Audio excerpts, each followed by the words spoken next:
खेलने वाले हैं एजबस्टन में, नंबर 1 पॉइंट। दूसरा पॉइंट यह है कि वहां हम आज तक जीते नहीं हैं। तीसरा सबसे बड़ा कारण है कि हम एक मैच ऑलरेडी पिल चुके हैं। अगर हम दूसरा भी पिल गए तो फिर तीसरे मैच से अवेलेबल होके और उसमें अपना जान प्राण लगा के इंग्लैंड को इंग्लैंड की धरती पे 3 मैच लगातार हराना, ये फिर नेक्स्ट टू इम्पॉसिबल टाइप की फीलिंग, मतलब एक सिचुएशन क्रिएट हो जाएगी। चौथा सबसे बड़ा कारण यह है, खेला जा सकता है क्योंकि रेस्ट बीच में एक और दूसरे टेस्ट मैच के बीच में ठीक ठाक था। मतलब एबी क्रिक इन्फो होनियों ने भी इतना रेस्ट कर लिया है, तो आप इमेजिन कर सकते हो कि बुमराह ने कितना रेस्ट कर लिया होगा।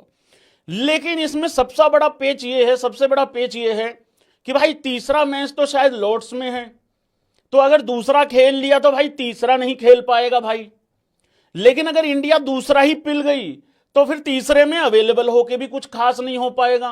भाई मान लेते हैं तीसरे में अवेलेबल होके, बाय द वे हम विदाउट बुमराह भी जीत सकते हैं। ये वाली फीलिंग क्यों नहीं आगे, मतलब हम ये वाली फील हम क्यों नहीं कर पा रहे, इसको महसूस क्यों नहीं कर पा रहे हैं।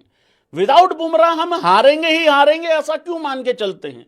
अबे विद बुमराह भी तो हार गए ना पहला मैच, हो सकता है विदाउट बुमराह ही जीत जाएं दूसरा टेस्ट मैच। लेकिन अगर कहीं लग गया मैच, कारण तो सबसे बड़ा यही होगा भाई, बुमराह होता तो ये हो जाता, जैसे आज विराट होता तो ये हो जाता, रोहित होता तो ये हो जाता, कहा जाता है ना।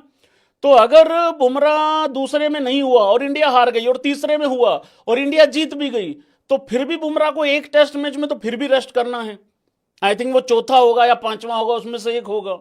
तो फिर भाई कुल मिला के बात फिर यही है, मतलब उस हिसाब से देख लो जैसे जो भी करना है तुम लोगों को। तो बुमराह की भाई लोगों ये कहानी है। लेकिन पर्सनली यार भाई हम तो चाहते थे इस सीरीज से पहले कि बुमराह सारे टेस्ट मैच खेले, पांचों के पांचों खेले, जैसे बॉर्डर गवास्कर ट्रॉफी में खेला था। बट बॉर्डर गवास्कर ट्रॉफी में भी क्या हुआ, इंडिया कितने मैच जीता था भाई बॉर्डर गवास्कर ट्रॉफी में, जरा बताना। मैं तो थोड़ा सा भूल गया हूं भाई लोगों, कितने मैच जीती थी इंडिया। शायद एक ही जीती थी, पहले वाला ही। लेकिन बुमराह अवेलेबल बाकी टेस्ट मैचों में भी था, लेकिन उसके बाद बुमराह की जो हालत हुई है वो बहुत खराब हो गई थी। तो हम नहीं चाहते कि यहां पे भी वो हालत हो और फिर जो है इतने लंबे टाइम तक रेस्ट हो जाए और वो सारी चीजें, मतलब उस हिसाब से।